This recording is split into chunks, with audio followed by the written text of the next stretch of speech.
The wedding was moments away from starting when the groom, Ethan, vanished without a trace. Just after glancing at a social media post from his ex-girlfriend, he left abruptly, sending the guests into a frenzy as they searched for him. As chaos unfolded, Ethan's identical twin brother, Nathan, stepped forward confidently. He met my gaze and with a smirk said, "Why not marry me instead?"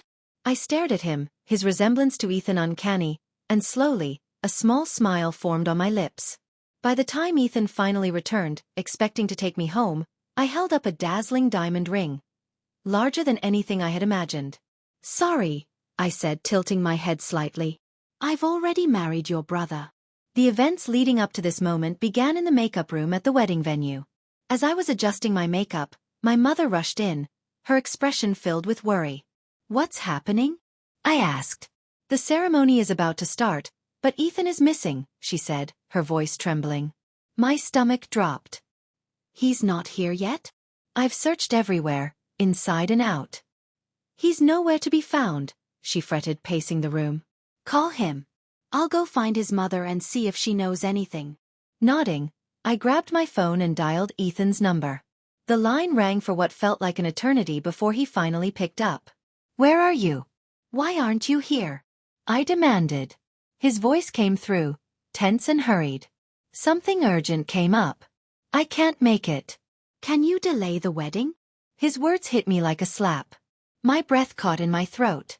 "What did you just say?" I whispered. Before he could reply, I heard a woman's voice in the background. Familiar, startled. Then Ethan shouted, "Be careful." The call ended abruptly. I stood frozen, my fingers trembling as I stared at the screen. The voice I had just heard. I knew it all too well. Desperately, I opened Instagram, and there it was, a fresh post from Ethan's ex, Sophia. In the photo, she sat on the edge of a rooftop, dressed in a striking red gown, empty wine bottles surrounding her. Her caption spoke of traveling across miles only to discover Ethan was marrying someone else. As my eyes scrolled down, I saw Ethan's frantic comments beneath the post. He was begging her not to do anything reckless, asking where she was so he could come to her. My heart clenched. My hands shook as I clutched my phone. "Did you reach him?" My mother re-entered the room, now accompanied by Ethan's mother. The moment she saw my pale face, her concern deepened. "What's wrong?" she asked urgently. I inhaled sharply, steadying my voice. "Ethan isn't coming," I stated coldly. After a brief pause, I met her eyes and added, "He's with Sophia. His first love." The name sent a ripple through the room. Ethan's mother stiffened, shaking her head. "That's impossible. It's his wedding day. He wouldn't." Silently, I handed her my phone, showing Sophia's post.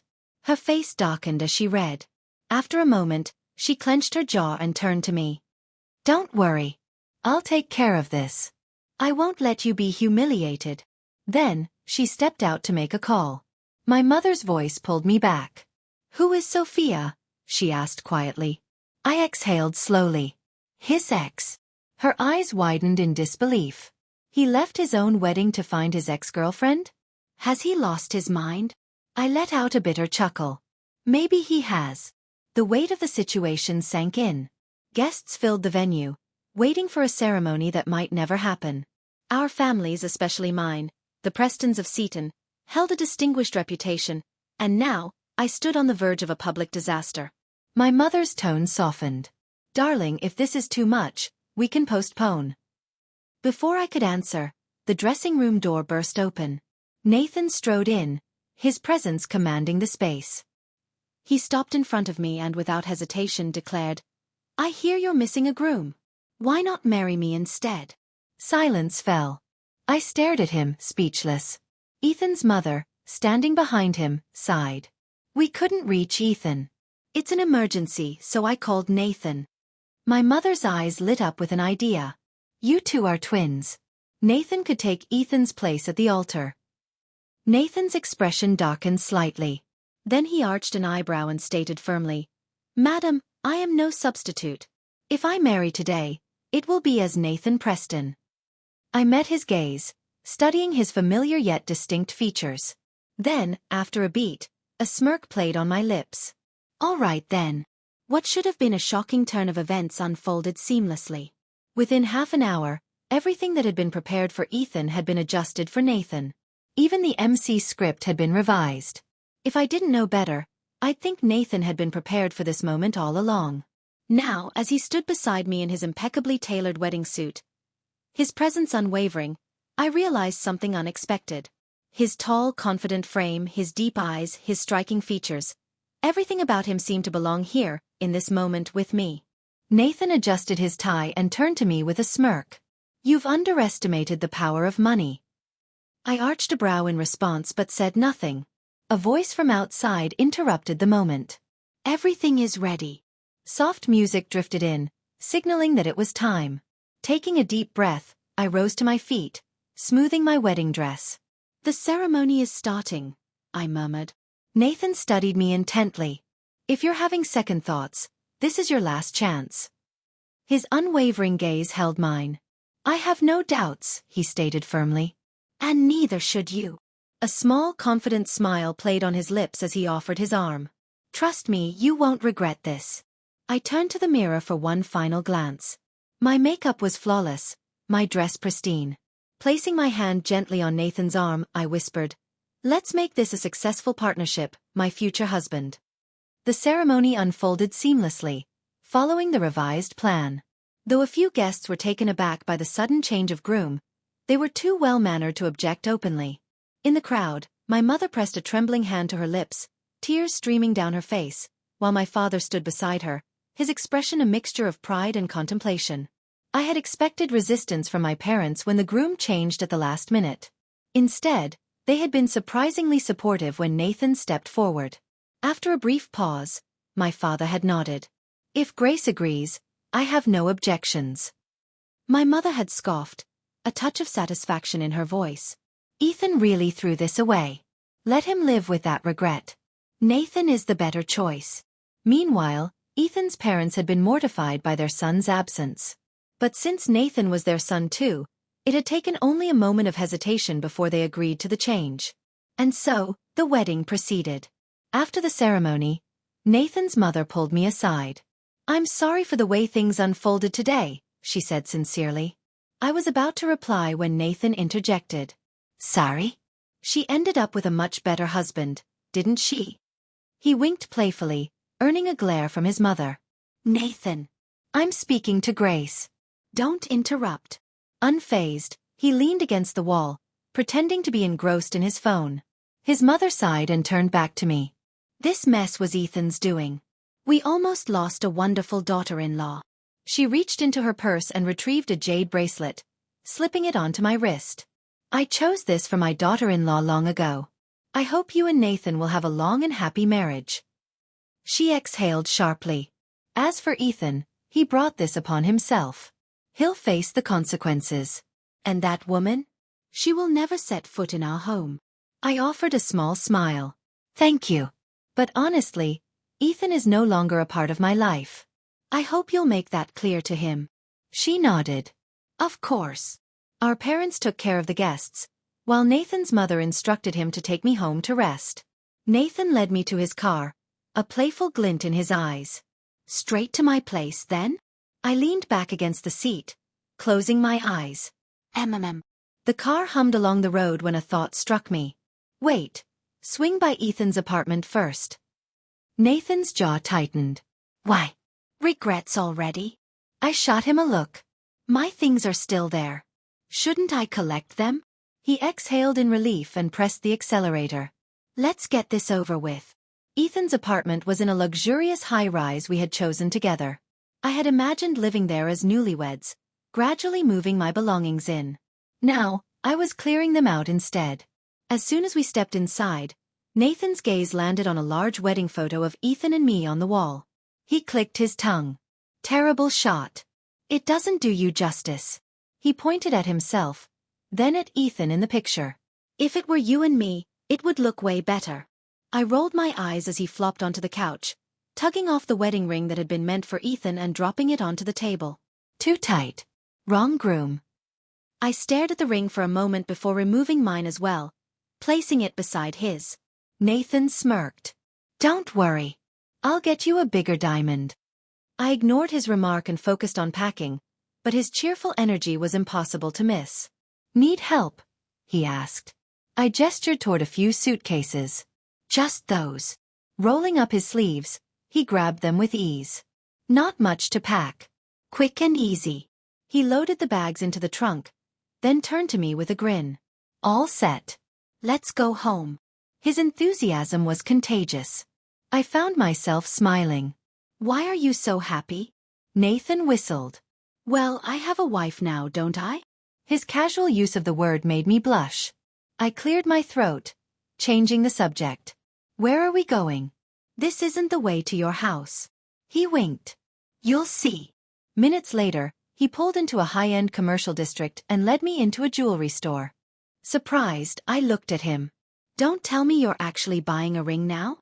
Nathan grinned, eyes gleaming with excitement. "Of course. Didn't I say I'd get you a bigger one?" With determined strides, he entered the jewelry store and confidently asked to see their largest diamond rings. His commanding presence left me chuckling softly. I had never been much for jewelry. The only ring I had ever bought was for our wedding. Tugging at his sleeve, I protested. "I don't like wearing rings." "There's no need to buy another one." Nathan shook his head, wagging his finger at me in mock disapproval. "No, we need wedding rings." He turned to the staff. "Show us some designs. If there's nothing suitable, we'll have one custom made." Though I wanted to decline, the staff had already brought out several options. Before I could protest, Nathan picked up a ring with a massive diamond and held it up to me. "Do you like this one?" I stared at the oversized stone, my lips twitching. "It's a bit too flashy." "Flashy?"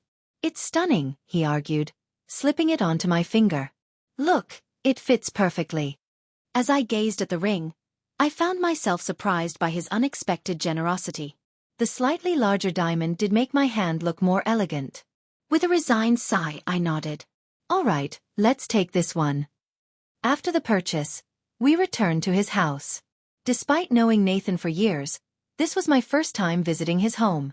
The moment I stepped inside, a strange sense of familiarity washed over me. The interior style was strikingly similar to my own home. Eyebrows raised, I turned to him. "Did you hire the same designer I did?" Nathan smirked, looking utterly unbothered. "Of course. Your designer is in high demand." I had to put in quite a bit of effort to convince him. I was stunned. The designer had been a close friend from my college days, and the aesthetic was entirely based on my personal preferences. After numerous revisions, I had finally created my dream home, only to realize that Nathan had replicated it down to the smallest details. Crossing my arms, I eyed him suspiciously. "This makes me think you've had plans regarding me for a while." His gaze darkened slightly before he smirked. "And you're only realizing that now?" "I've been planning this for a long time." His casual confession sent my heart racing, heat creeping up my neck. Struggling to regain my composure, I mumbled, "I should get my luggage from the car."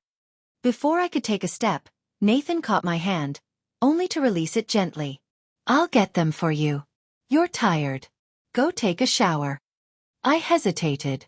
"I'll go first." Chuckling, he nodded. "All right." The moment the bathroom door closed behind me, I exhaled deeply, finally able to collect myself. But as I heard the sound of running water from his shower, my mind wandered, picturing water cascading over his broad shoulders and toned body. I gasped, shaking my head. What am I even thinking? I lightly tapped my cheeks, trying to push away the inappropriate thoughts. Suddenly, Nathan's voice called from upstairs. "What are you doing?" Looking up, I nearly choked. He stood there, freshly showered, a towel wrapped loosely around his hips as he dried his damp hair. My gaze unintentionally landed on his well-defined abs, and I turned crimson. Flustered, I stammered, "Why, you showered quickly." Nathan smirked, continuing to dry his hair. "I'm always quick." "Well, when it comes to showering, at least. Everything else takes time." My face burned. "Who asked you to say such things?" I turned away sharply, but not before stealing another glance at his sculpted physique. Annoyed and flustered, I rushed into the bathroom. "I'm taking a shower." Closing the door behind me, I exhaled heavily. The lingering warmth from his shower made my skin prickle. I had to admit, Nathan's physique was undeniably impressive. Over 6 feet tall, broad shoulders, lean waist, sharply defined abs. I smacked my own cheek. Focus. Turning on the water, I let the cold stream wash away my chaotic thoughts. But as I reached for a towel, I realized I'd forgotten to bring one. Worse, I had no clothes either. Cursing my carelessness, I hesitated before calling out timidly, "Nathan!" His footsteps approached almost immediately. "Yeah, done already." My cheeks flamed. "I forgot to bring clothes. And a towel. Can you help me?" Silence. Then, barely suppressing laughter, he responded, "All right. Give me a second." Moments later, he knocked on the door. I cracked it open just enough to take the clothes and fresh towel he handed me. To my horror, the sleepwear he chose was a thin, silky nightgown from my suitcase. I could just imagine him rummaging through my belongings, his face turning red in the process. Dressed, I cautiously stepped into the bedroom, only to find Nathan lounging on the bed, scrolling through his phone. He wore only loose sleep pants, his toned torso still bare. My pulse quickened. Trying to maintain composure, I grabbed a sleep shirt from his closet and tossed it at him. "Put this on. Stop messing around." He caught the shirt but didn't move to wear it, instead raising an eyebrow. "You're really flustered, huh?" "I don't like wearing shirts." I shot him a sharp look, and he quickly pulled the shirt over his head without another word. Noticing Nathan half reclining on the bed, I hesitated before asking, "Where should I sleep?" He patted the empty space beside him. "Here." A tense silence filled the room as I remained standing, suddenly feeling awkward. "Or, you can take the living room first," I mumbled. "I'm not quite ready yet." His relaxed expression faltered slightly, but he nodded gently. "All right, no rush." After a brief pause, he added, "I'll sleep in the living room. You stay here." Nathan turned toward the door but stopped midway to pick up a hairdryer. "Dry your hair, or you might catch a cold." "Thank you." Our eyes met for a second before he let out a soft sigh. Then, unexpectedly, he asked, "How about a hug?" I hesitated but then stepped forward, wrapping my arms around him. His warmth was comforting, and the faint scent of his body wash lingered between us. "Let's register our marriage tomorrow," he murmured, his voice thick with emotion as he rested his head on my shoulder. My heart stirred with a complex mix of emotions. I remained silent, unsure how to respond. Sensing my hesitation, his grip tightened slightly. "You won't change your mind, will you?" I placed a reassuring hand on his back. "I won't." A relieved smile spread across his face. Then it settled. "First thing in the morning." Nathan exhaled deeply, his excitement evident. Seeing his childlike joy, I couldn't help but chuckle. "All right, let's do it." Overjoyed, he left the room, his footsteps unusually light. I lay down on the bed, closing my eyes, but sleep refused to come. His familiar scent clung to the pillow, filling the quiet space around me. So much had happened today that my thoughts were a tangled mess. I thought back to how long I'd known Nathan and his twin brother, Ethan. 18 years. We first met as children, around 5 or 6 years old, during a resort vacation arranged by our parents' companies. I still remember sitting there, staring at their identical faces, wondering how anyone could possibly tell them apart. It only took 30 minutes to find out. As a reckless child eager to prove myself, I climbed a tree to retrieve a bird's nest but slipped and fell, landing hard on the ground. Tears welled in my eyes from the pain. Ethan, the first to react, picked up a stick and grinned. "That was dumb." His teasing made me cry even harder, both out of frustration and embarrassment. Meanwhile, the other twin, who had been quietly reading behind me, walked over and asked, "Can you stand? If not, I'll carry you." For a brief moment, I was confused. Wasn't Ethan the one mocking me? But when I looked up, I realized it was actually Nathan who had offered to help, while Ethan had been the one making fun of me. Lying on Nathan's back as he carried me, I silently observed how different the two brothers were. Nathan was kind-hearted. Ethan was insufferable. That first meeting set the tone for years to come. Nathan and I never got along, constantly bickering whenever we met. Meanwhile, Ethan was always composed, like a prince from a perfect family, brilliant and untouchable. My eyes were naturally drawn to him, and I followed him like a shadow. Ethan's mother used to joke that I would one day be her daughter-in-law. At her words, I would blush and look away, while Ethan never objected. Believing he shared my feelings, I never hid my affection for him. During our teenage years, I chased him persistently, convinced that our future was inevitable. But in our first year of college, after I had worked tirelessly to enroll in the same university as Ethan, everything shattered. One day, he appeared before me, holding another girl's hand. Sophia. She was breathtaking, dressed in an elegant gown that accentuated her radiant beauty. Ethan's voice was soft when he spoke. Grace, let me introduce you. This is my girlfriend, Sophia. Sophia flashed me a dazzling smile, making me feel utterly insignificant in comparison. I forced a stiff smile in return. And this is Grace, Ethan continued. Like a sister to me. The word stabbed deep. I barely heard the rest of their conversation. The phrase like a sister echoed painfully in my mind. I had never felt so small, so humiliated. The entire evening passed in a blur as I watched them together, their affection obvious. That was the first time I saw Ethan look at someone with eyes full of love. When the night ended, Sophia turned to me with a warm expression. Ethan sees you as family, so I should be your sister too, right? Let's stay in touch. Unable to process my emotions, I simply nodded. Later, I added her on social media, but she never messaged me. Instead, my feed became filled with pictures of them, holding hands, celebrating milestones, utterly in love. For the next 4 years, I distanced myself from Ethan. Surprisingly, during that time, my relationship with Nathan improved. He, who had always been competitive and playful, introduced me to his world of adventure. Racing, mountain climbing, reckless fun. Those years of college, spent with him and our wild group of friends, were the happiest I had ever known. And for a while, I almost forgot about Ethan. We only reconnected after graduation. One evening, I was out with Nathan and some friends for a bike race when an unexpected call came through. Ethan. I put him on speaker. His voice was slurred, drenched in alcohol. Grace, can you come over? I hesitated. Nathan, tapping his fingers on the steering wheel, glanced at me indifferently. Are you going? I swallowed hard. He's drunk. I should check on him. Nathan smirked but said nothing. Instead, he pulled over, unbuckled his seatbelt, and turned to me. Just before I stepped out, he rolled down the window and called out, Grace, if you regret it, come back to me. I didn't answer. I didn't look back. I found Ethan in a mess, slumped over in misery. Sophia was gone. Apparently, in a scene straight out of a high society drama, Ethan's mother had offered Sophia $5 million to leave her son alone. And without hesitation, Sophia had taken the money and vanished overseas. Ethan looked exhausted that night, barely conscious as he clung to me, murmuring Sophia's name over and over. I sat beside him, silent and unmoving, keeping him company until dawn. That night seemed to mark a turning point. Ethan gradually let go of his past and began returning to his usual self. He started appearing in my life more often, as if trying to reclaim a place in it. Eventually, I couldn't help but ask, Are you trying to win me back?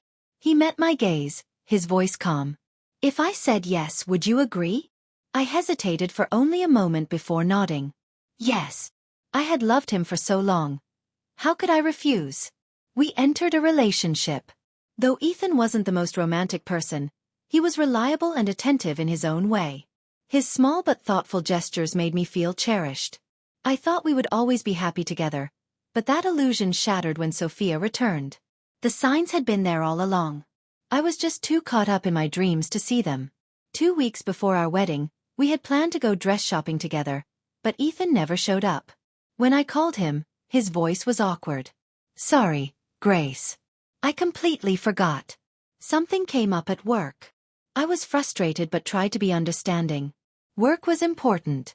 Later, I casually asked Ethan's assistant about the emergency. He blinked in confusion before replying, Oh, Mr. Ethan went to the airport to pick up a VIP client. I frowned. Which client is so important that he personally went to get them and forgot our appointment? The assistant hesitated. I don't know all the details, but I think it was a woman. Someone named Sophia. My smile was faint. I see. Later that night, Ethan sat me down and admitted the truth. Yes, I picked up Sophia.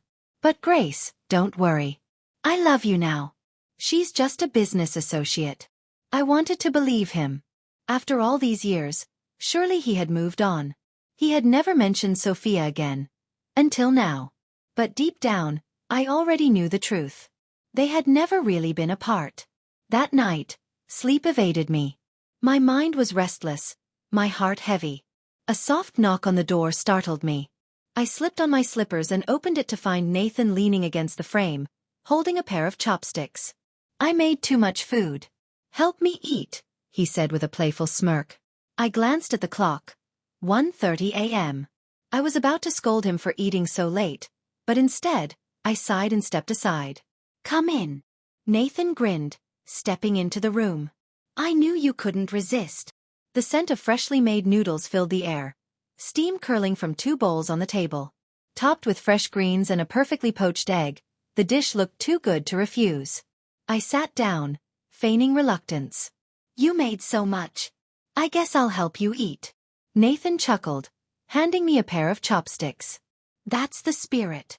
At first, I thought I wouldn't finish, but to my surprise, I emptied the bowl, and even drank all the soup.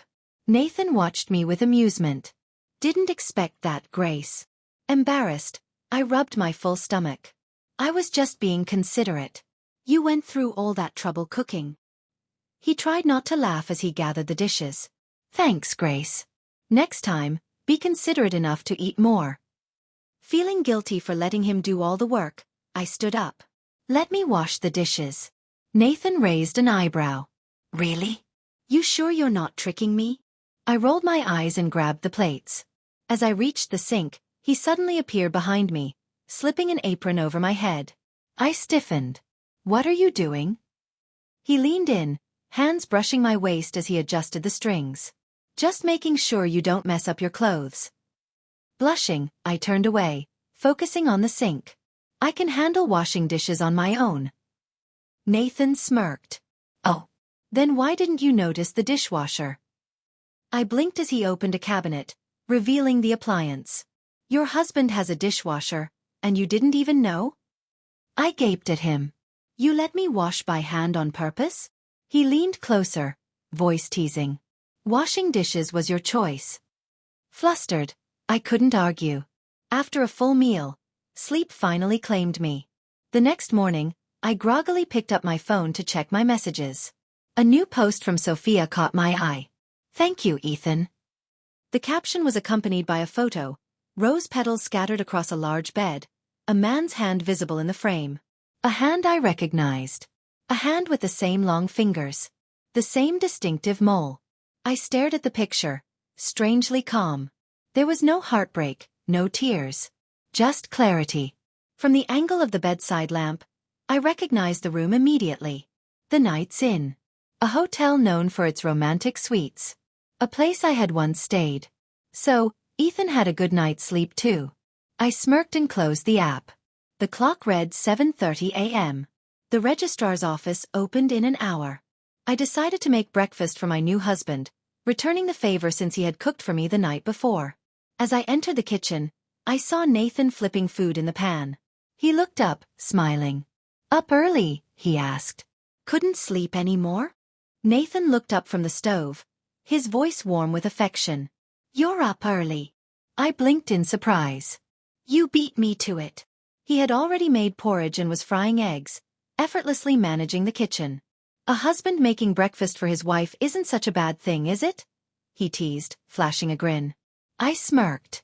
I didn't know you had the potential to be a homemaker. Did you secretly take cooking classes? Raising an eyebrow, he shook his head. No need for classes. This is easy. I have plenty more dishes for you to try. Watching him move around the kitchen with such confidence, I suddenly felt a little useless. Let me help, I offered, rolling up my sleeves. I can fry the eggs. He nodded. All right, you handle the eggs, I'll take care of the rest. A short while later, Nathan had perfectly fried some dough sticks and was pouring soy milk, while I struggled with the eggs, burning one in the process. I sighed, embarrassed. I guess this is the best I can manage. Nathan chuckled and shrugged. No worries. I'll take care of breakfast from now on.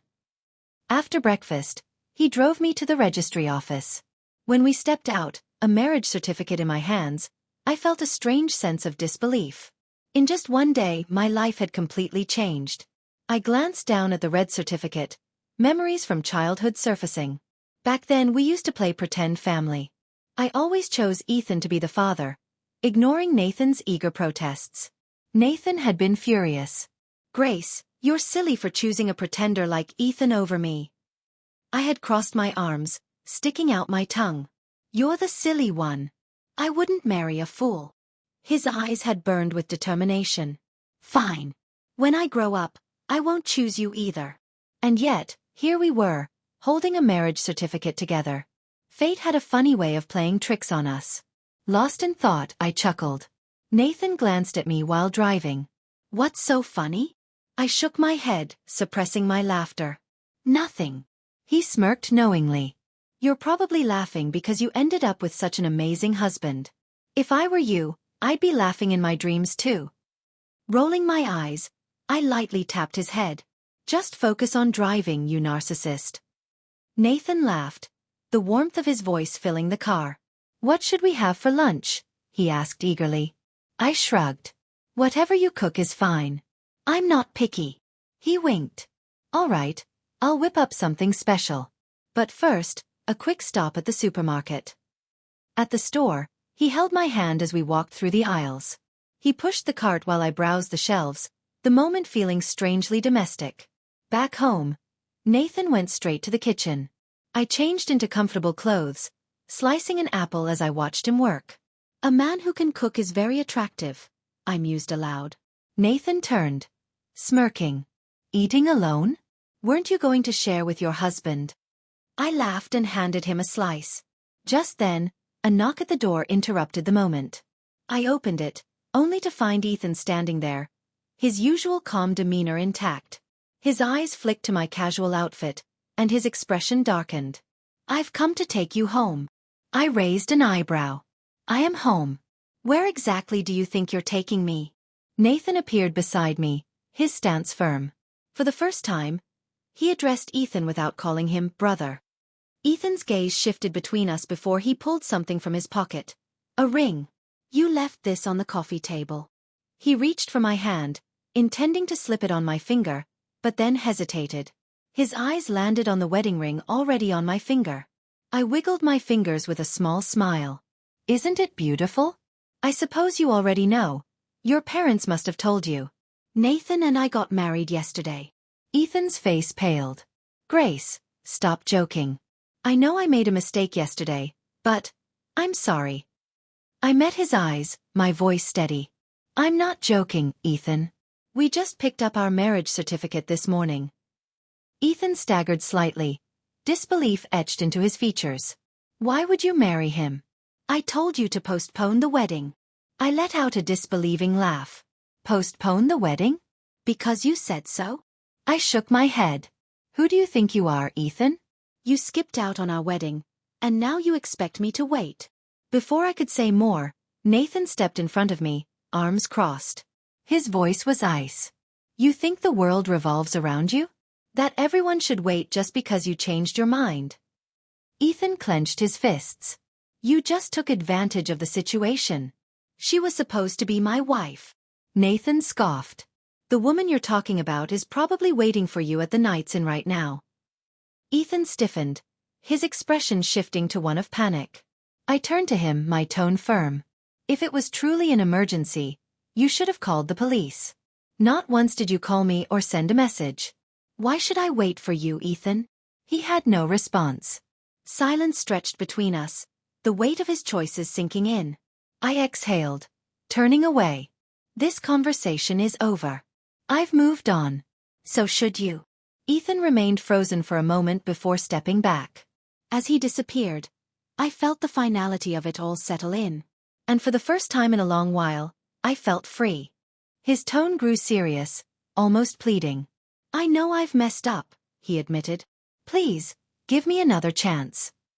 The sounds of the room buzzed on, but I didn't respond, only walked toward the dining table. "Nathan, weren't you supposed to cook for me?" "I'm starving." Nathan's laugh echoed with warmth as he replied, I'll need to cook for my wife. Goodbye, brother. I heard the door slam behind him. The meal passed in heavy silence, the flavors dull and unappetizing. A faint regret settled over me for having gone through the effort of preparing such an elaborate spread. Nathan reached out, gently grasping my hand, his face breaking into a soft smile. From now on, I'll cook whatever you want, anytime. I returned the smile, though it carried a hint of exhaustion. Ethan's calls continued relentlessly, becoming an irritating buzz. I silenced my phone, and for a moment, the world quieted. The next day, there were no more missed calls from Ethan. I felt a small sigh of relief as I braced myself for the work backlog that had accumulated since my university days. I had started at the family company from scratch and worked my way up to vice president over the years. The whole office was aware of the wedding drama, but no one spoke of it directly. It was as if everyone had silently agreed to move on. I buried myself in the office, catching up on 2 days' worth of paperwork when my father's call came through. "Grace," he said, "you no longer need to handle the partnership project with the night group." I understood. Ethan was in charge on their side, and my father didn't want me to face any awkwardness by meeting him again. Dad still saw me as the child needing protection, forgetting that I was strong enough to handle anything by myself. "It's fine, Dad," I reassured him. "I've been part of this project from the beginning. No one knows it better than I do." He sighed. "If you're sure, I won't argue." Then he hesitated. "But about Nathan? Do you think he?" His voice trailed off with concern. Everyone knew Nathan and Ethan, despite being twins, had never seen eye to eye. Their personalities and interests were worlds apart. I shook my head. "Nathan might seem carefree, but he's sincere. He won't jump to conclusions or get jealous without reason." My father still didn't seem convinced, but all he did was sigh again. "I just don't want to see you get hurt." I smiled reassuringly. "I'm not the one who did wrong, Dad. The one who's really hurt. Well, we'll see." I returned to my office, only to find 2 unexpected visitors. Ethan, holding a bouquet of roses, and Sophia, standing by his side. I couldn't help but laugh coldly, eyeing them both with a sense of distaste. Ethan stepped forward, offering the bouquet, but I didn't take it. Reluctantly, he placed it on my desk. "I brought Sophia here today to explain," he began. Sophia, dressed in a sharp business suit, her hair elegantly curled and makeup flawless, quickly interjected. "I was too drunk at your wedding, and I posted something that caused a misunderstanding. I'm really sorry. Ethan is a good man. He was just worried about me. Nothing happened between us. We're just business partners." I smirked. Business partners?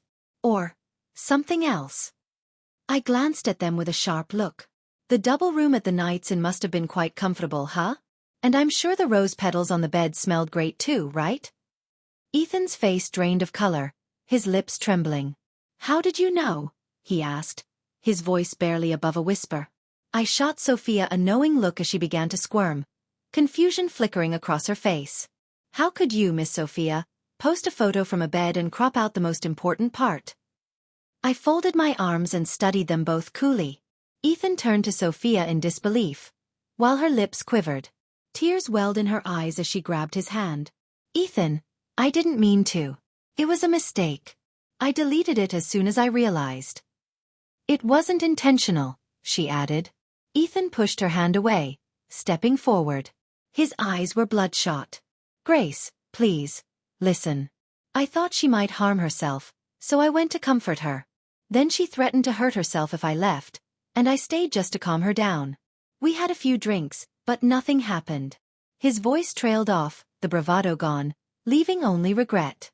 Looking at Ethan now, all I could feel was a mix of anger and disappointment. When I first saw Sophia's post that night, my supposed wedding night, I had been surprisingly calm. But now, as they stood before me, admitting the truth, my heart felt like it had shattered into pieces. "Stop. I don't want to hear any more," I snapped, my hands trembling with anger. "If you don't want this to get worse, leave now." Ethan lowered his head, his voice hoarse. "I'll go. I'm sorry." Sophia passed by, her voice dripping with sarcasm. "Miss Grace, I underestimated you. You made Ethan beg me to come here and explain. But don't worry, he'll be mine again soon." He belongs to me. She left with a smug smile, her high heels clicking sharply against the floor. Fury surged through me, and I knocked the vase of roses off the desk, scattering the petals across the floor as I collapsed into my chair. I called Nathan to come pick me up. He arrived quickly, wordlessly taking me to the beach to help me clear my mind. Sitting on a rock, letting the salty breeze ruffle my hair, I turned to Nathan, my voice thick with emotion. I'm sorry for dragging you into this. When I agreed to marry you, part of me was just angry and wanted revenge. But your warmth pulled me in, and I ended up feeling things I'd never felt before. I paused, realizing how unfair this all had been to Nathan. Maybe just 2 days ago, I finally understood the weight of all this. Nathan picked me up when I was still red-eyed from crying. I tried to hide it with makeup, but he didn't care. Gently, he turned me to face him and smiled. You're always beautiful, no matter the circumstances.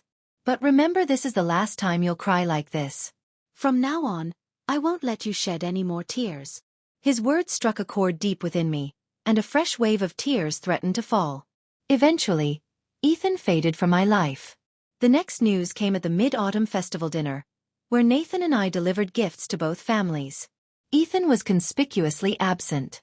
I heard that Sophia had tried to visit his mother but had been turned away. Ethan, it seemed, had avoided her entirely. As the evening wore on, Nathan's parents casually mentioned that Ethan had resigned from his position and moved abroad, possibly to start a branch there. He wouldn't be coming back. They turned to Nathan, declaring, "You'll be the one handling domestic affairs from now on." Nathan protested, shocked. "No, I can't do it." But they wouldn't hear of it. Despite his complaints, Nathan was surprisingly talented at management, and in just 1 month, he had turned the company around, making previously failing projects profitable. One evening, after a long day, Nathan collapsed into my arms, looking worn out. "I really don't like running the company," he confessed. I ran my fingers through his hair, soothing him. "Tomorrow's the weekend, you can relax as much as you want." His face brightened. "How about we go hiking in the morning and catch the sunrise?" We set up a campsite on the mountain peak. That night, as the sun dipped below the horizon, Nathan asked, "Grace, do you have any regrets?" I thought for a moment. My life had been relatively smooth, with love as the only source of turbulence. "I wouldn't call it regret," I said. "In the end, I met the right person." He smiled softly. "I don't have any regrets either." Later, as we lay in the tent, I heard strange sounds outside. "What's that noise?" I whispered. Nathan pulled me close. "It's just the wind." "Don't worry, I'm here with you." I relaxed, falling asleep with him by my side. The next morning, when the alarm went off to catch the sunrise, I found Nathan gone. Panic gripped me as I called out.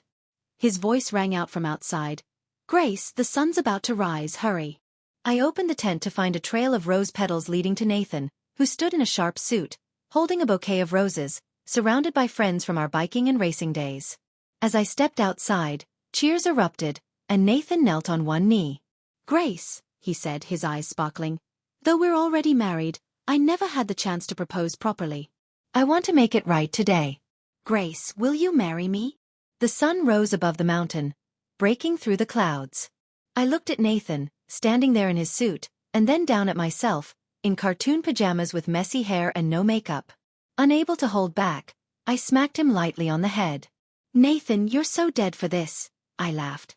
Thanks everyone for listening to our life story. Be sure to like and subscribe for more.